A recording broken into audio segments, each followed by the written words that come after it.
ezo screenshot zo bazimpadde kakati la fast forward omuyimbi atuuka biki kati abo ono aparkinga okugenda Tadius Kim amukubira amugamba Kim nina amugamba bambi ngambirako Iryn andetereyo koko bambi omuntu wange si bingi just njagala kifananyi kya kabaka ne President Museveni mbiteeke wanowa oba mu office oba mu nyumba ye whatever it is namugamba bino ebintu ebirala bya bulijjo buunga reiko omuzigo oba nechi whatever it was ononga gamba ha Iryn anakkiriza kamubuuze nga akubira Iryn nga mugamba Tadius nze sitwala bintu Tadius nga mugamba nedda bambi musajja mulungi jjukira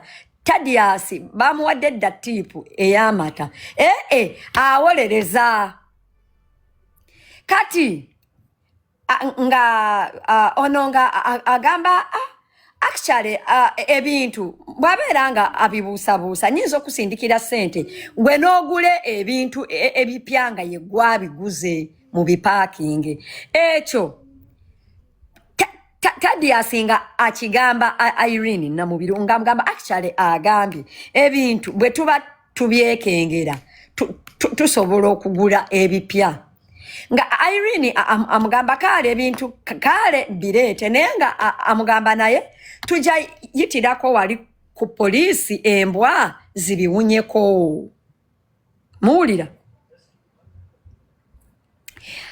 Iryn nga Tadius nga agamba yes that is okay tujayita wali ku polisi bakolechi embwa zibiwunyeko then tweyongereyo Tadius asinkana Iryn agambye baba sinkana wandozo najja nankumbyawo cause oli yali ava wakaliga kati ndoza basinkanirawo ngajja n'ebintu nga bisumulula nga alaga obuunga biki ngagamba bibyo naye ngagamba gaya agambye tusobola ffe okugula ebyaffe bye twegulidde tubiteekemu kati Iryn ngagamba kati bwe tunagula ebipya gw'omuzigo Muganda tugenda kugujja wa Iryn mwennyini Iryn ngagamba naye bwaba ya kugambye it's okay tubireke nga amugamba naye woba ovuga wali ku airport yitabembwa obagambe nina wano ebintu bye steka kasa balete embwa babikeberemu mumbozi yani Tadius Iryn nga mugamba okay Iryn nga avuga nga atuuka ku kisaawe nga ayitawo nga Tadius nga amubuuza ebintu obiyisizako wali ne babikebera nagamba just banchekinze ini tewabaddewo buzibu bwonna actually ndina kunnyonyoredde entudde tulinze kusimbula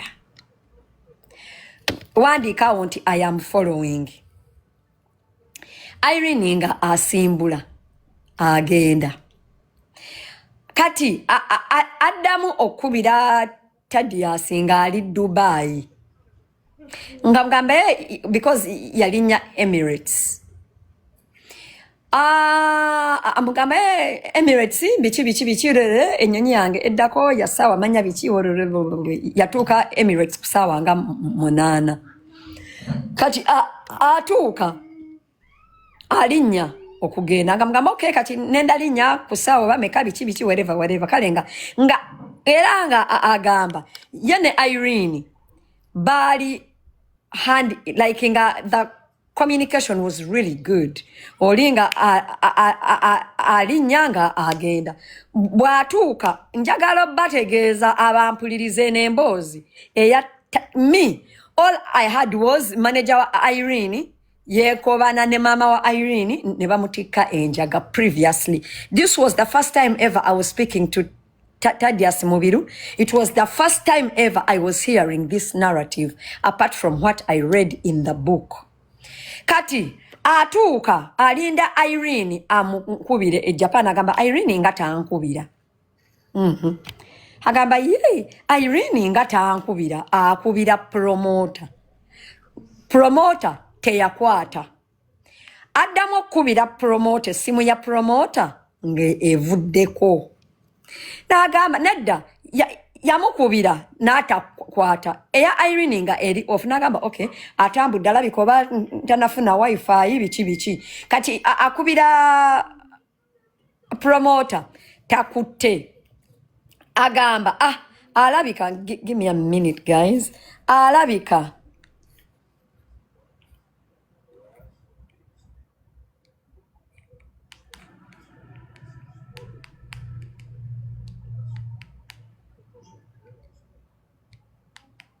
owulira alabika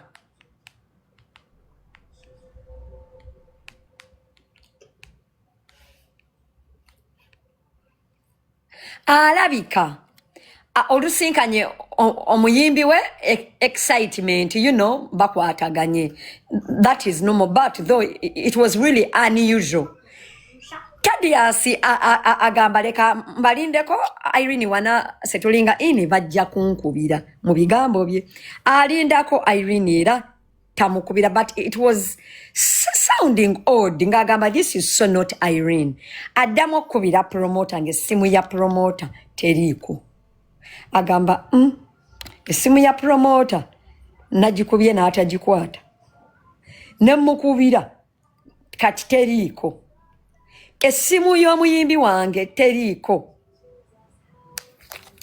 ka mbaddireyo wali eri Hiludamani nga amuleetera omulimu yamugamba ninawo wano fani wange naye ayagala nnyo abayimbi biki ayina n'abayimbi abamu beyatwala naye muntu mulungi nnyo bakafe babadde bakavaayo Catherine kusaasira oba mujjukira wali we nabagambira kusaasira nga mbannyonnyola kati Tadius akubira Iryn essimu ye nga teriiko akubira promoter essimu ye nga teriiko omutima gwamuddukira wa Catherine kusaasira akubira Kathe agamba Kathe oli otya nti ndi bulungi kamwa munnange nina mukoko cold feet nti eyaki nti Iryn yagenze Japan ono musajja Kim biki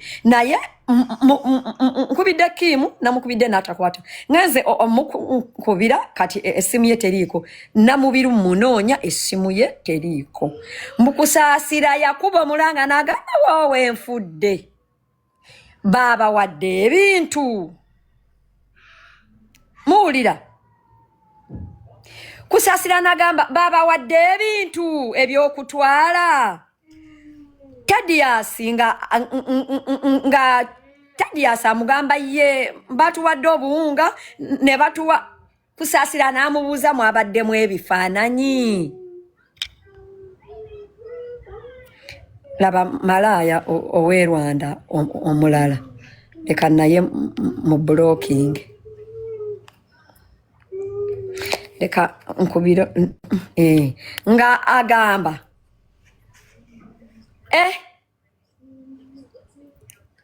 nga kusaasira agamba bannange tufudde omwana w'omukazi bamutisse enjaga kati awo wennyini Tadius nga nnyogoga Tadius tumusabe ajje Tadius simanyi oba anajja Tadius ayina trauma up to today I was speaking to him but I was being kind to him especially even speaking at this point in time the guy still has trauma until today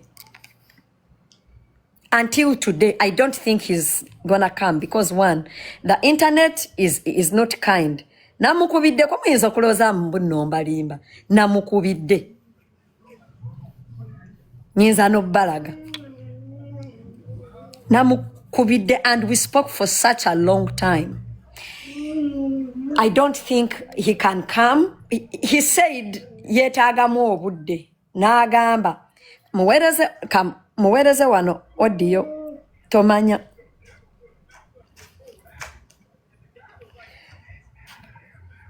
mwami Tadius bambi oli otya ndi ku live naye bambi abantu basaba ojje oyogere emboozi yo neme ginyumya mu second person wandize sijja kukkiriza muntu yenna ku katuuti sigenda kukkiriza muntu yenna akutriggeringa mu comment section bw'oba osobola ng'olina obudde jangu bambi munange omwami agamba imbu nawuliranga awunze immediately, of course, like you know, amasimu gatandise okujja Iryn bamutisa enjaga Iryn bamukwatidde Iryn ABCD Iryn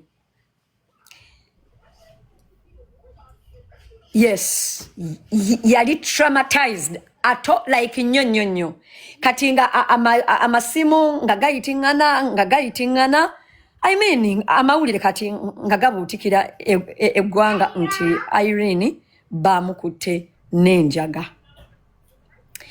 Tadius akimanyi bulungi mbuno ebintu ebyo. However, I liked Tadius for one thing.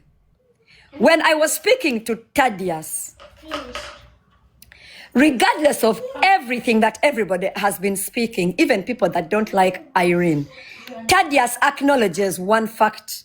Iryn was not aware until she's carrying drugs. Just imagine a person maintaining your innocence to this level, even when you have dragged their name in the mud. Yet, promoter oyo Kim yali atambula agamba abantu inti Iryn ne manager we babadde ba omuzannyo bagumanyi. Tadius paka kati he's maintaining the truth that Iryn was not aware nti omuntu inti she's carrying drugs. Era agamba nakebera ebintu ne Iryn. Era agamba nejjusa lwaki Senga acid saagula kasawo kapya. Nagamba batera ne bwe nandiguze akasawo akapya n'ebifaananyi ebya Museveni ne Kabaka mwalimu. Munange nga Tadius, of course, nga be going, you know, all over Iryn enjaga bichi nangamba Senga mama wa Iryn nanchawa ensi yonna nenchawa mama wa Iryn nga tayogera naye mama wa Iryn I have to throw this in. Mama wa Iryn olwa tegeera nti bakutte omwana we yanoonya sente n'alinnya najja e Uganda. Mama wa Iryn to stand to look for whichever help.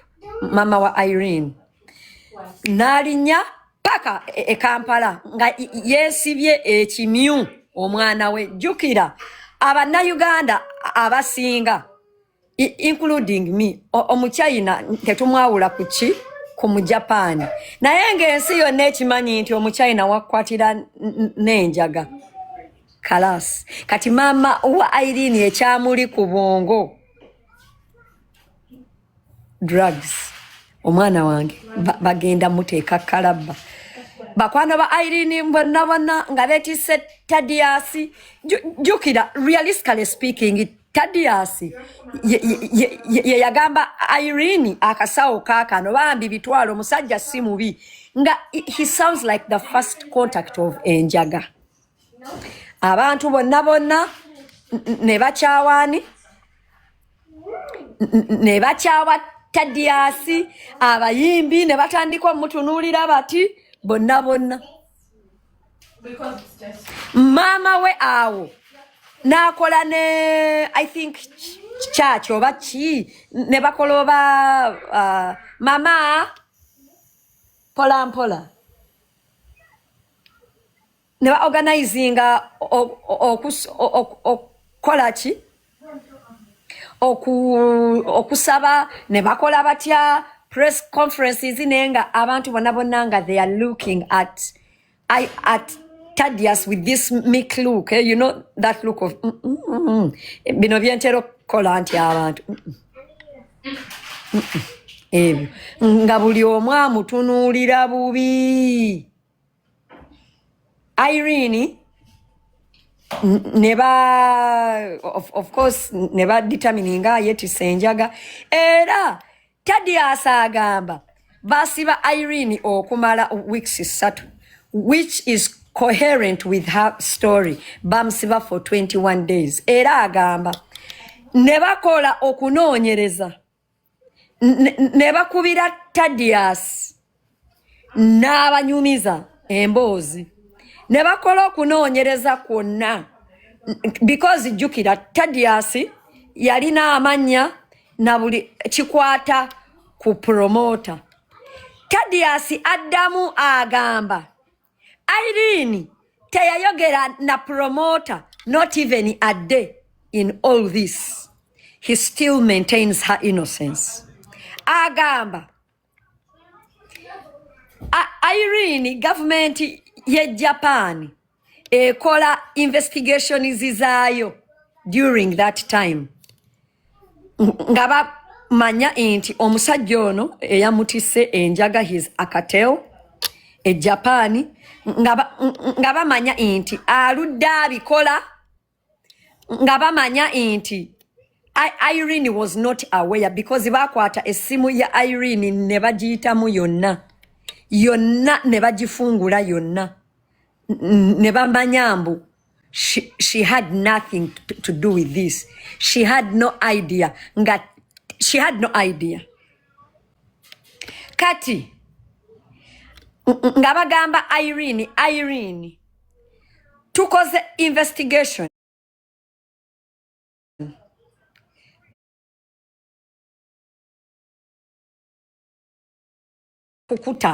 tugenda kukuta on 2 conditions.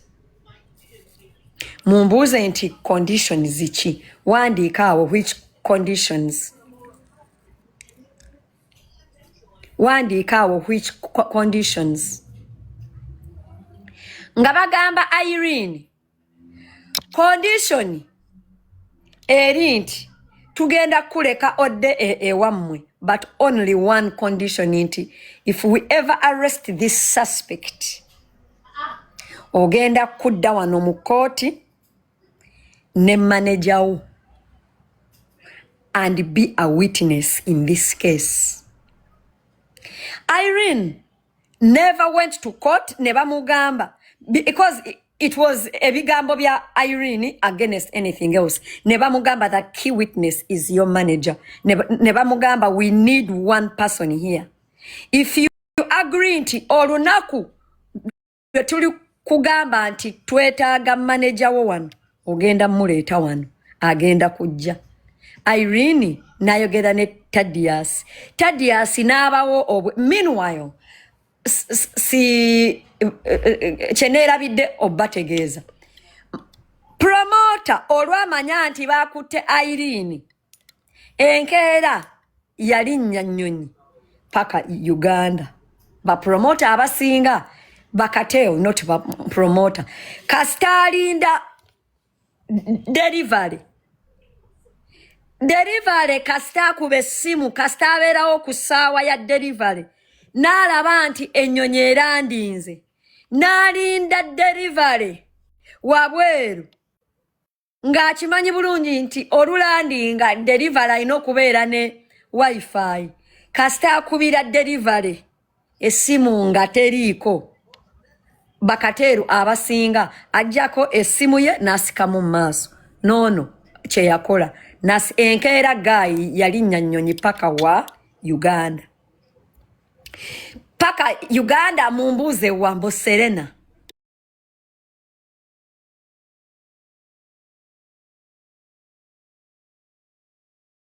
Nyamu nebamuwayo n'abawayo kasente nagenda muzigavana.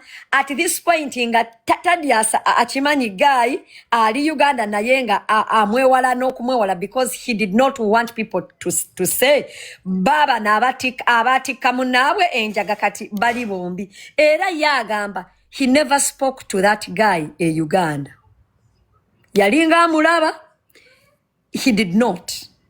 Now Iryn nga babuuza Tadius onojja e Uganda onojja e Japan okutestifyinga in case we get this guy ono nga abagamba tugenda kutestifyinga ngenda kujja because that was the only way Tadius had to prove to Iryn that he had nothing to do with it.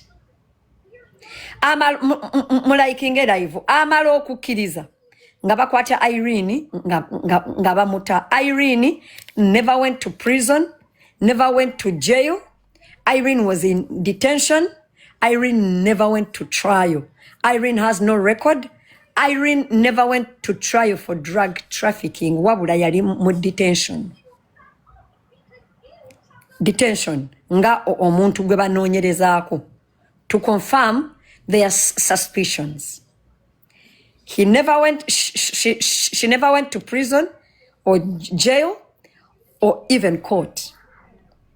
Tadius nga abawo obweyamu inti, if you ever need me to testify, I will come.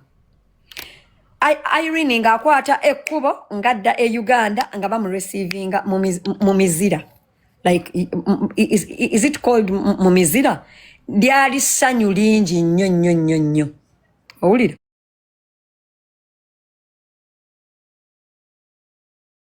E Uganda bigenda maaso. Iryn abayitiramu.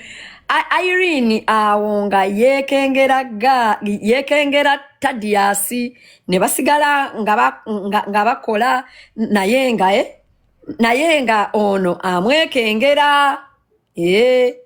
Kakati waitawo meanwhile njagala okutegeeza nti akaseera ako mama wa Iryn tayogera na Tadius. By the way, family ya Iryn yonna yali teyagala Tadius.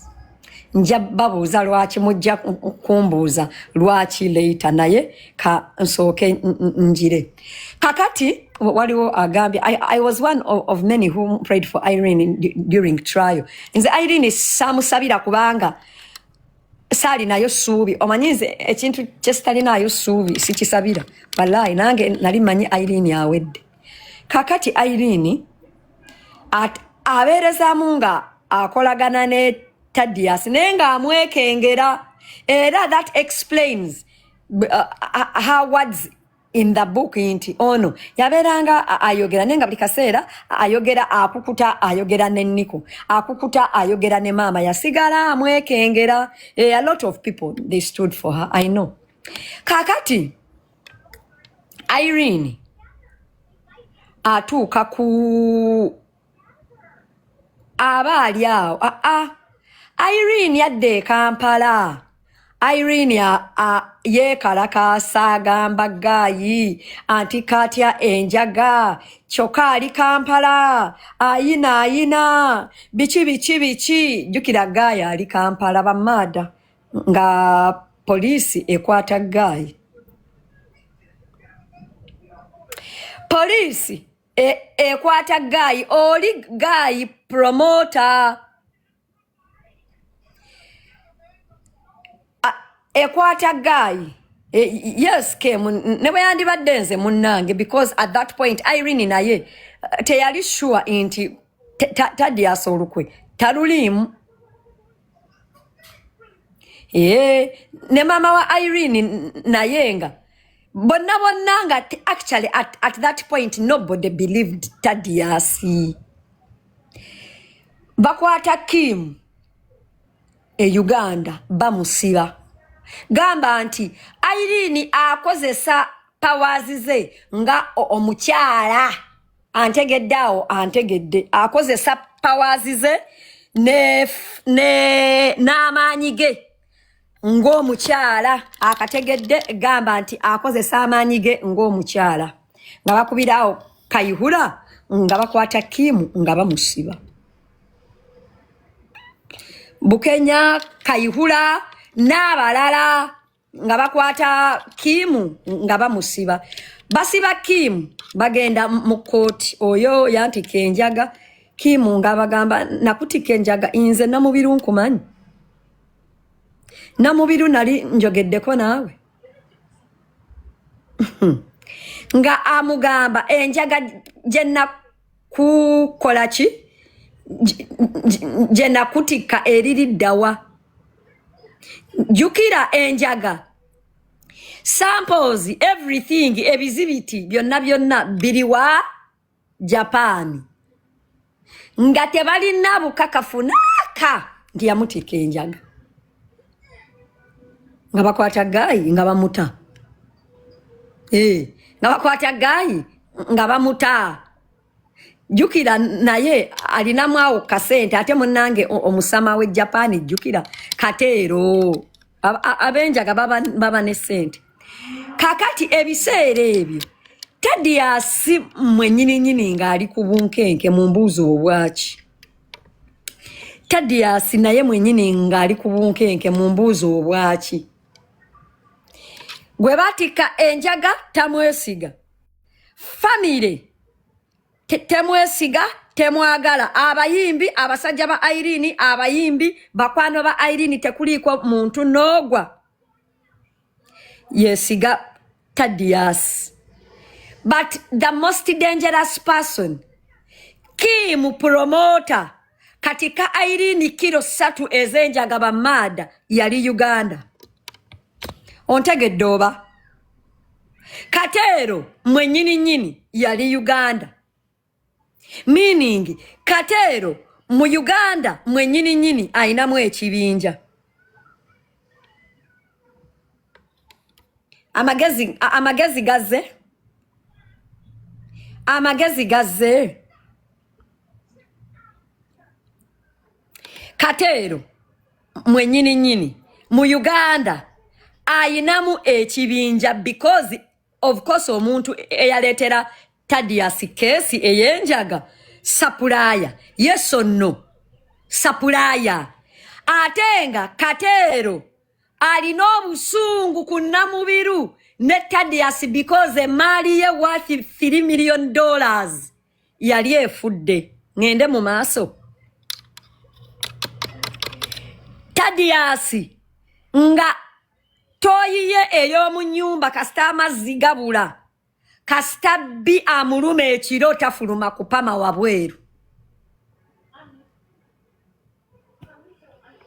Owulira? Tadius nga netoyi ya flashing ey'omu nnyumba amazzi bwe gaba gabuze tapama mutoyi ya wabweru. Nga atya. Nga takyagenda out wadde mu bbaala. Owulira? Wadde mu bbaala. Kasajja katujjukira Tadius musajja musirise. Musajja musirise abamumanyi mumumanyi. Ate Tadius okubeera manager wa Namubiru yalina abalabe bangi mumbuuze batya. Waliwo abalabe abamu industry. Abayimbi. Abatayagala Namubiru. Tosobola kukyawa Namubiru noyagala manager we. Ba promoter abamu bali tebamwagala because you know oba oluusa akumye omuyimbi yalina ba enemies bangi olw'omuyimbi. Owulira? Okwongerezaako alina abantu bangi ba enemies ba Iryn bonna kati baali babe. Owulira? Tadius nga ewakane mu kibira ne wamusobera musajja wattu. Tadius aba ali awo. Kimu bamala omuta. Nange nze bwe ndaba erinnya Iryn ntyamu.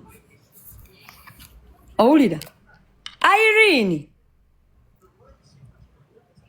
Kimu, yes mama. Of course you can.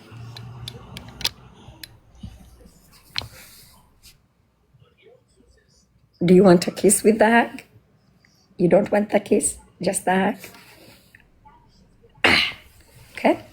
Good. Kakati. Iryn. Kimu. Mulindeko. Mfunye bajita batya? Deja vu. Mfunyemu a deja vu, but anyway, sorry. Kakati. Kimu. Sente amaze okuzirya e Kampala ziweddewo. Ziweddewo bwavu butandise omuluma. Kimu agamba emakindi awo mu Kabaala nga agamba baboyi. Bano bagayi abe Japan nkimanyi baninze. Abaana e Japan nkimanya abasajja abe Japan baninze. Ate abaana nga bagenda batya ku maato ng'olwedde wano waliwo zigundi bazita batya outpass. Nange emboozi z'abakadaama tunaziwulira edda kati sooke tumalirize. Kaakati Kimu agamba abakazi beewa abaana b'e Japan buno obusajja bw'e Japan nkimanyi buninze naye nze I have a life in Japan. Alinayo omukyala, alinayo abaana, alinayo bamafiya banne. N'agamba nze mu kifo kwavuwalira wano.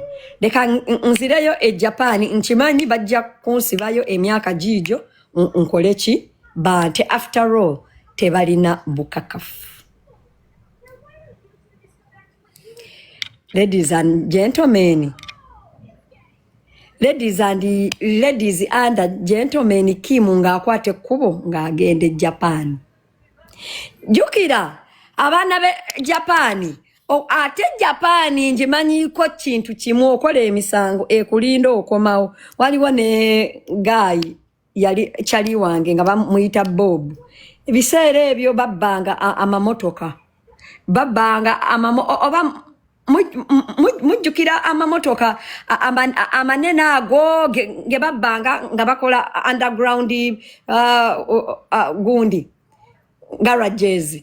Kati Bob was one of those people. Babba amamotoka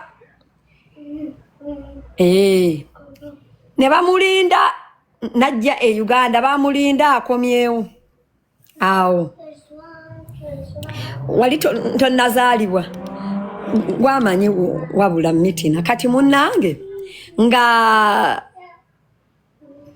mulaikinge live. Yes munnange Kimu ng'agamba abatalina abo wadde obujulizi nja genda kale banabeera bakunsiba. Jukira bano bagayi abatunda enjaga okasita tebakukwata nayo abamanya bajja kusibayo bibyo oba conniving oba ki bakute nga akwata kubo agenda e Japan. Amalo tuuka e Japan kukisaawe wenyini be papa. I'm dozing Senga. Okay, if you're dozing kale onodda encha. Bye, or not the answer, please. Bye. Mommy. Yes, Mama. I was joking. Tara didn't. No. Tell me. Did she ask you to tell me that she was joking? No, I was joking. No, you were not. Yes, I was. Are you lying to me? No, I was joking. No, you are not joking, Mama. I Yes, know I when you're was. joking. You are not. Did Tyra say you should tell me that you are joking? No, I'm doing that true. No, you're not. Yes, I am. Because you had no reason to lie in the first place. Are you lying to me right now? Get out of my face. And I'm not talking to you because I don't like people that tell lies. Go. And don't come back. Anyway, so guys, nga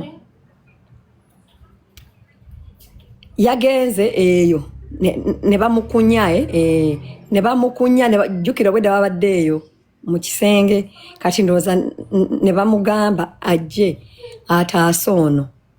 I don't like. Shut up. Mommy, I don't want to talk. Tyra, do not talk at me, please. Munange nga ate Tyra nkwegayide, please don't trigger me, please. Please. Munange wama nkomyewa. Komyewa wama. Nga Iryn akola ki? nga Kim atuuka ku airport nga bamukwata be papa bamala omukwata obulungi nga bamuggalira nga bawandiikira Tadius nga bamugamba we have the suspect in our custody. We have the suspect in our custody.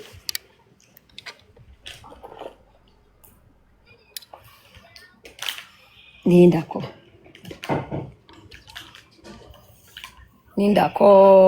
connecting gundi yange.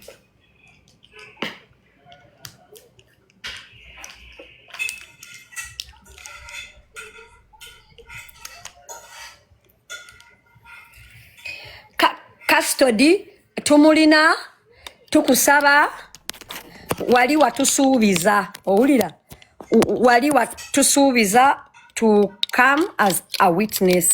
Are you still willing? Neba mugamba we shall pay your per diem, we shall pay your flight, we shall pay for your hotel. We beg you tujja kusasula, we shall pay for your time and hours and everything in this trial. Tadius atya agamba Iryn. Agamba Iryn nti Iryn abantu bano ba ngambye ABCD nti gayi bamukutte era baagala ngende testifying in court naye nga ntidde. Iryn nga amugamba ekigambo ekya Tadius, if you're innocent, go and testify. Awulira.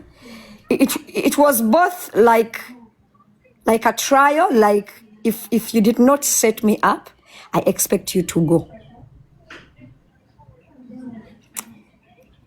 Tadius had this longing to prove to Iryn that I did not set you up.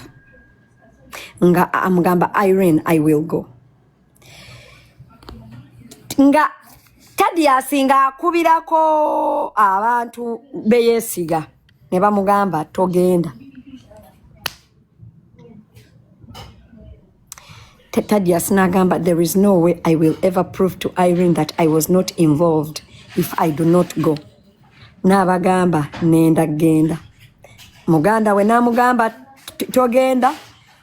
Mukyala we namugamba togenda. Yalina wao girlfriend nga bazaala n'omwana. N'abantu abalala ne mikwano ja Iryn egimu ne gimugamba what's the point of going anyway because Iryn is not in jail. Togenda. Nga Tadius agamba I really don't want to go, but there is only one way I can ever prove to Iryn and the world, and that is me going. Thank you. Ladies and gentlemen, Tadius nga agamba Iryn, I am gonna go. Nga ne bali abantu abagamba I am going to go.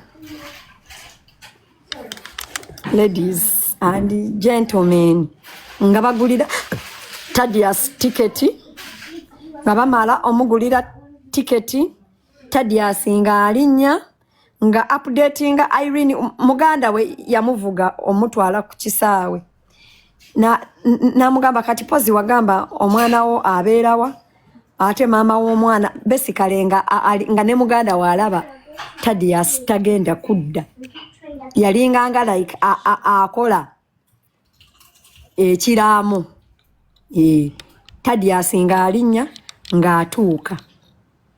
Tadius we atuuka it was the longest flight ever. Kiringanga okwewaayo mu bantu abalinze okutta. That is this. Bambi nga atuuka amala otuuka yasanga abasajja bamulinze ku kisaawe n'agamba we nalaba abasajja nga banninze ku kisaawe nga tebazze na mikono nga tebazze na mmundu nga tebantaddeeko mpingu nagamba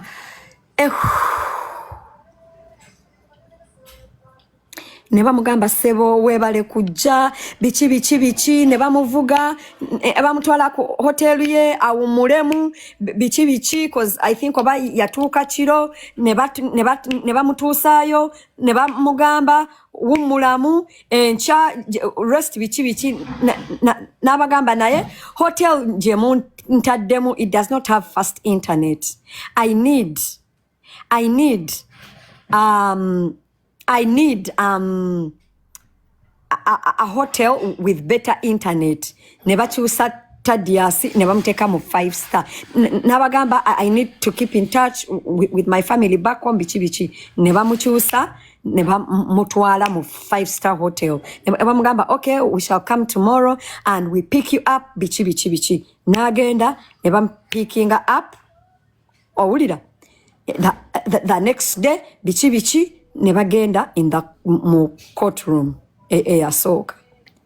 You people Kim we yatunula ku Tadius bw'ati his heart dropped because yali mukomera ndooza ng'agamba bajja kunta naye bwe yatunula ku Tadius bw'ati yamanya it is the end for me because that was the only witness.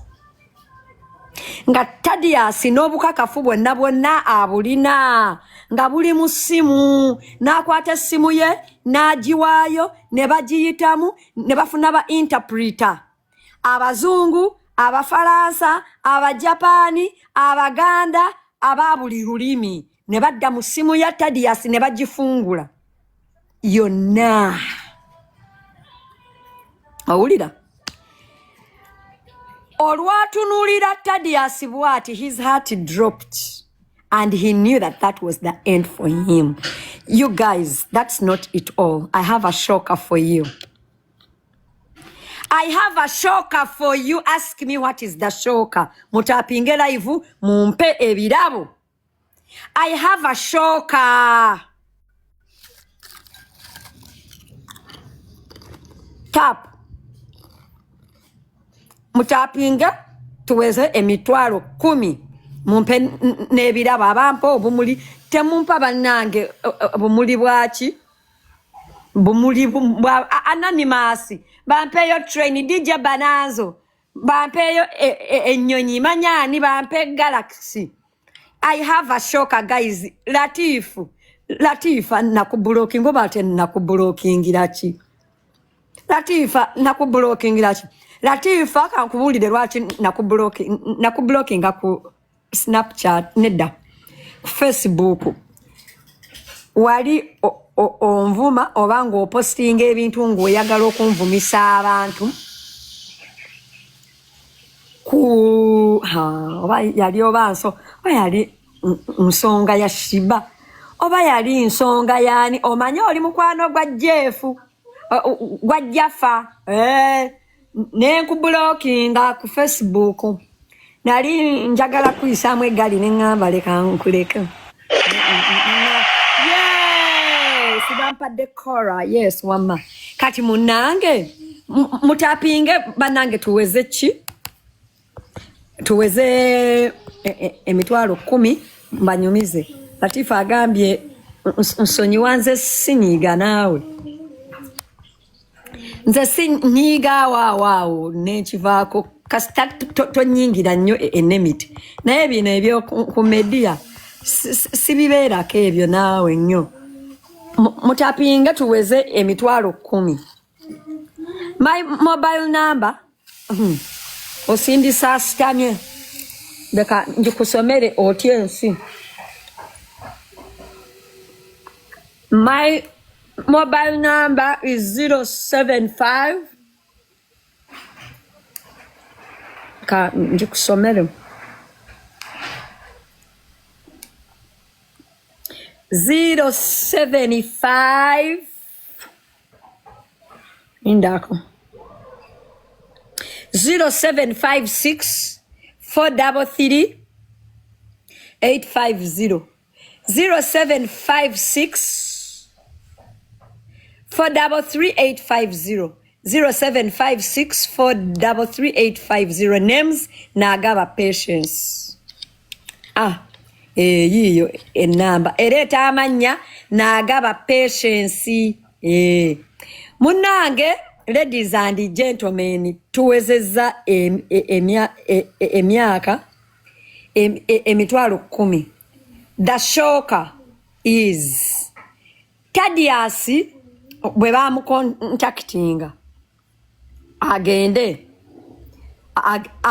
amidst, you know, his second mind and thoughts and contacting everybody, being in doubt and everything about his safety, if he's ever gonna be back. Na kubira Iryn namugamba, if you're innocent genda. Abantu bonna nga bamugambye togenda. Nalinya munange nagenda nga ba updatinga Iryn ntuse wano derere badia Iryn agenda kutuuka mu kooti. Tadius agenda kutuuka mu kooti. Ladies and gentlemen, Iryn was in court.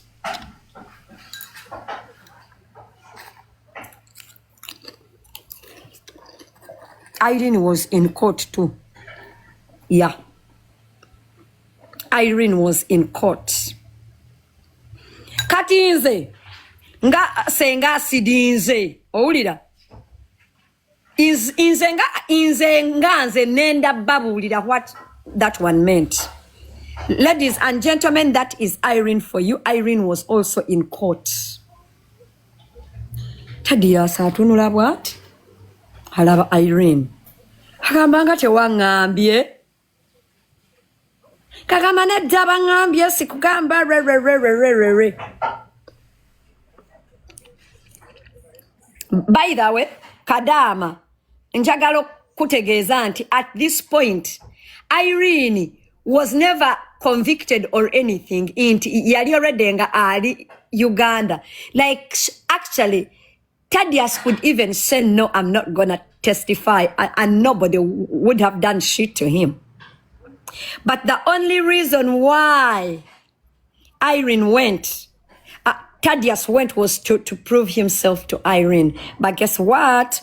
Bitch was still sneaking behind his back. Thank you guys for the gifts. Munange. Long story short, Tadius went to Japan emirundi esatu. The trial was in 3 phases. 3 phases. Eranga banange ebirabo. Thank you Dr. Fizo, thank you so much.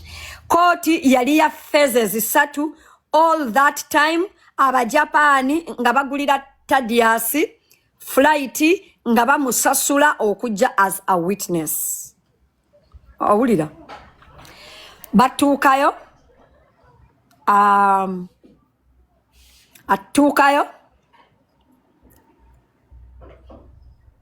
no at anyway, like court cases like the case had 3 times. Munange nga atuuka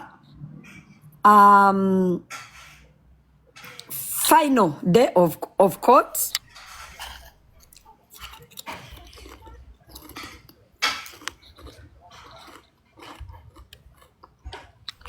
Kimu ngaba musalira emyaka 14 n'ekitundu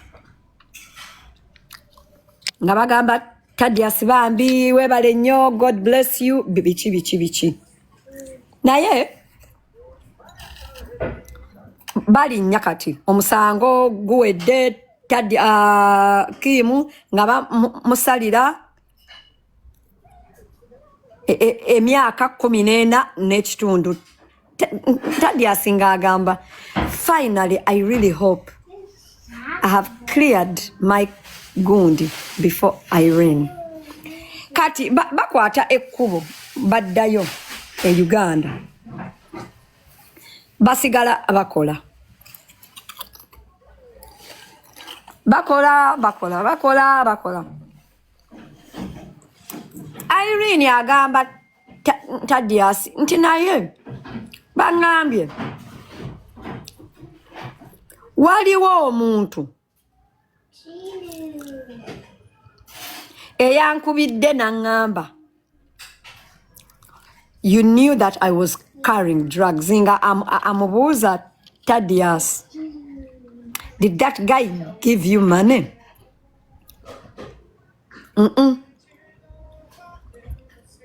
Nedda, this was before nga ne kooti tennabaawo. Iryn yabuuza Tadius, did this guy give you money? Tadius namugamba mazima gali nti guy yampa tipu ya $5 namulaga ne message. Awo buzibu bwe bwava. Iryn nagamba you sold me for $500. Namugamba guy yampa tipu because nakukonvisinga okugenda okuyimba wekka. Era ne bwe nkulaga message yagamba amatagaago gakubeeremu neeyanziza nnyo.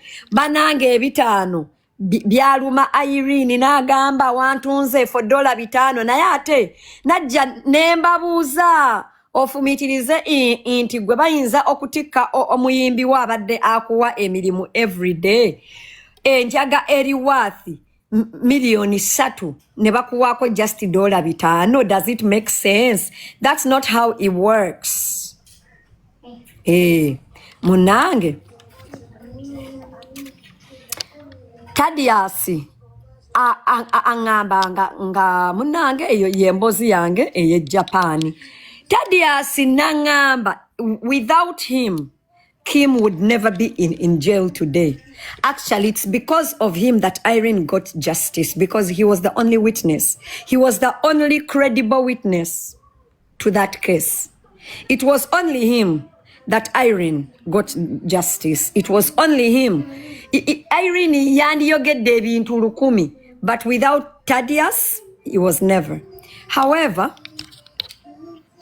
still, Tadius's life was in danger. Anonymous, I really love you. I don't want you to piss me off because I'll get fucking pissed off. I'm telling you. Some of your comments, you're being, I don't know even how to take it. Like really.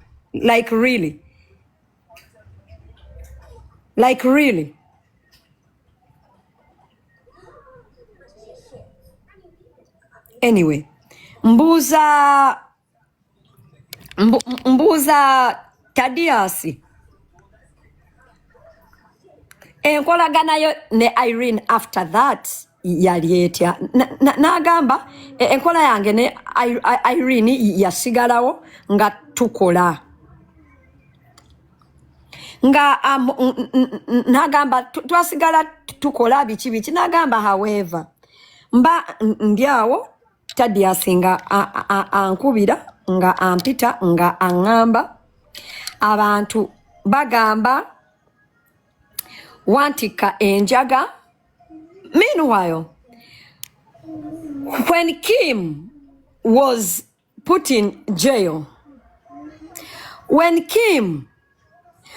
Tadius went and testified against Kim, Iryn never came to tell anybody about it. She never cleared this guy's name. Lots of people still believed you're setting up Iryn. Iryn nga amukubiranga mugamba oliddawa nti ndiwakanga mugamba jangu tuogeremu. Tadius munange nga avuga nga atuuka amala otuukayo nga Iryn amugamba munange ebibadde bigenda mu maaso obadde ng'obiraba abantu bagamba sina byennyimba. I have been using music or transporting enjaga nze ne manager wange era beebuuza manager wange ansiba ati enjaga nesigala nga nkolagana naye nagamba nanti you can't explain to everybody era mbadde nsaba our working relationship ekome guno omwaka. That was December. Anthony, Uganda kansoke nkublocking ekisoka. Your stinking ass doesn't even follow me, but then you bring your stinking mouth to comment stupid things. And you believe it. Why would I? Why would I not believe it? Why would I believe Iryn? A person that has been lying to you that the mother is evil. Yet last year in October, yagenda a UK. Last year in October, yagenda a UK nga yagala okwetondera nnyina. Motherfuckers. Muli basiru. Temukola na research. Gwe omuntu ampakanya. Njagala obuuza abantu abakwetolodde Iryn nga bamumanyi. Yagenda a UK last year okwetondera maama we oba nedda. Last year a UK. Mumubuuze. Yagendayo oba nedda.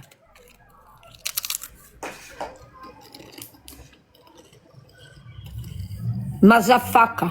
Mama wo mubi. Eyamutika enjaga.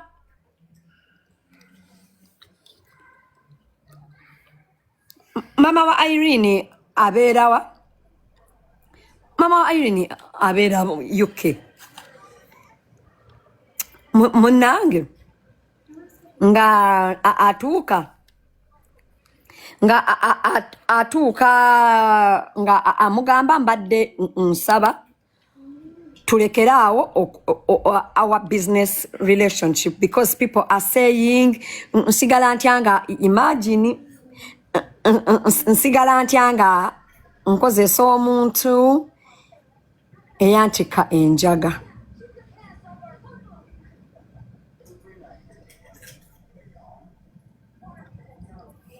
Ladies and gentlemen,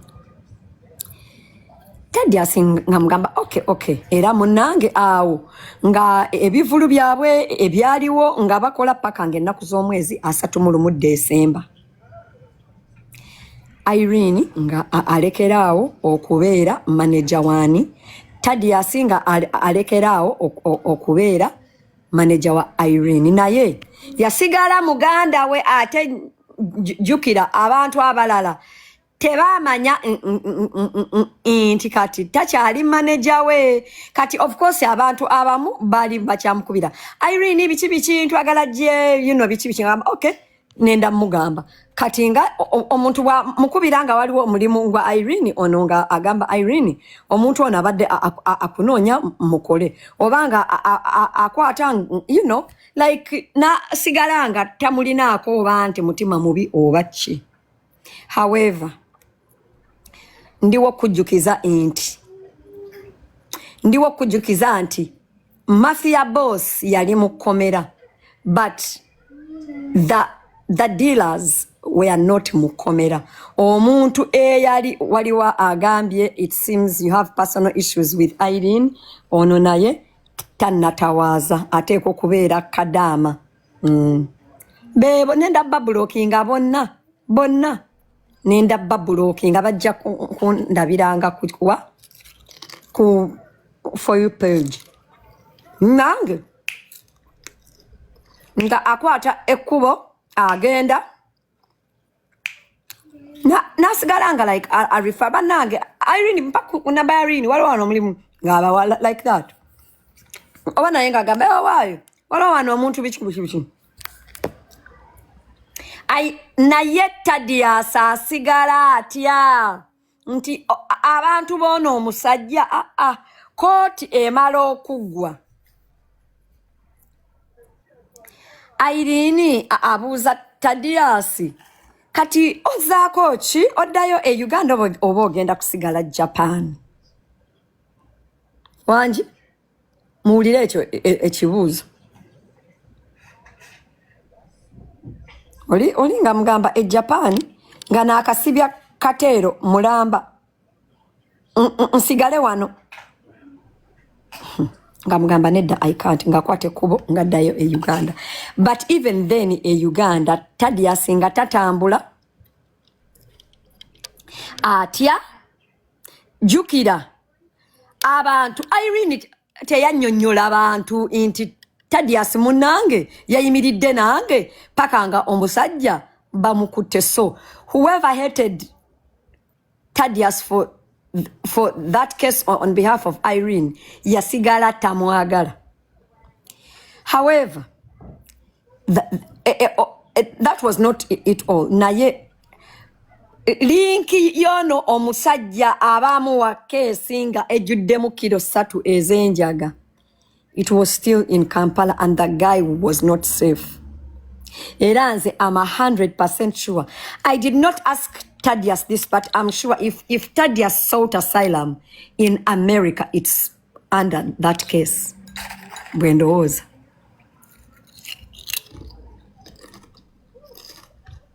Agambye I was one of them until when I got it from you. Munange bambi, the guy fled Uganda. Nga agamba omusajja ono alina kyalibe bamusibye kyalibe abandetera ne kesi ey'enjaga meaning era abatambuza enjaga ye mu Uganda bakyalimu. The guy bambi had to flee for his life. I was speaking to Tadius and like for 2 hours I kept giving him a moment to break down and cry and come back. So ladies and gentlemen, that is Tadius' side of the story. I asked Tadius this important question that all of you were asking me. Inti abantu bambuziza Senga bwe wandibadde gwe nga yegwe Iryn wandiwulidde otya nga maama wo asigadde mukwano gw'omuntu eyakutikka enjaga. Tadius n'aŋŋamba mama wa Iryn has never liked me. From the word go, era we baatikira Iryn enjaga ebyo ebiseera mama wa Tadius yali era tayogera na Tadius. If you ask me why, it is because mu bigambo bya Tadius, Iryn had put up a divide and rule. Inga ajja n'agamba Tadius abaana ba le DJ tebakwagala ne le DJ mwennyini takwagala bagamba be bandibadde bamaneja bange naye gwe weetumiikiriza wenna weefuula. You came from nowhere. My family members, owulira? My family members from my father's side, you were nowhere. Kakati out of nowhere when I'm somebody mwena muze nga byagamba Tadius eno n'abanga akimanyi mbu nno tebamwagala. Kakati on the other side nga family ya Iryn bweba eyagala sente ne bamusabanga abagamba mukubire manager chokanga Iryn yagamba togeza nga net ticket ez'omusho tabawa tiketi nga abagamba manager nonga mukambwe mukubire manager. Owulira manager tazibame bwazibama nga banyiga. He told me, you don't know how many times I had to touch my pocket and I buy the family members tickets because nga tebanjagala nga bagamba yenze akola ki abakuba ekikono ewa Iryn. Kati nga wadda ewa Iryn nga wadde ewa family ye abalaga nti Tadius muzibu nnyo tayagalira ddala muntu asemberera Iryn nga wadde ewa Tadius amulaga nti family ye temwagalira ddala. Actually, I have had conversations with 4 people. Owulira? 4 people. Whatever Iryn described about the mother is exactly who Iryn is. Mujjukira Iryn ng'agamba, my mom would set me up. I do had that work. Nvuma abantu. It's Iryn that was making everybody to do that for her. Mama, Yes. sit on the table and give you food. It is Iryn that was doing that to everybody. Nga mama wa Iryn, Tadius nagamba, nze mama wa Iryn yali tanjagalangako. Nagamba era I don't even think until now anjagala. Nagamba nze mama wa Iryn, I think I was one of the people she hated most. Ngagamba mbu natika omwana wenjaga. Nagamba kati omuntu ata njagala nti natika omwana wenjaga ate nekobaana ntya naye okwetika enjaga.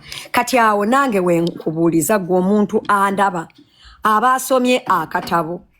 Tadius eyali part of the deal eyasiba Iryn enjaga abeera atya a witness in court emirundi esatu nagenda the same question chetwebuuza wano. I did not believe actually me I thought Iryn knew about it all until when I spoke to who?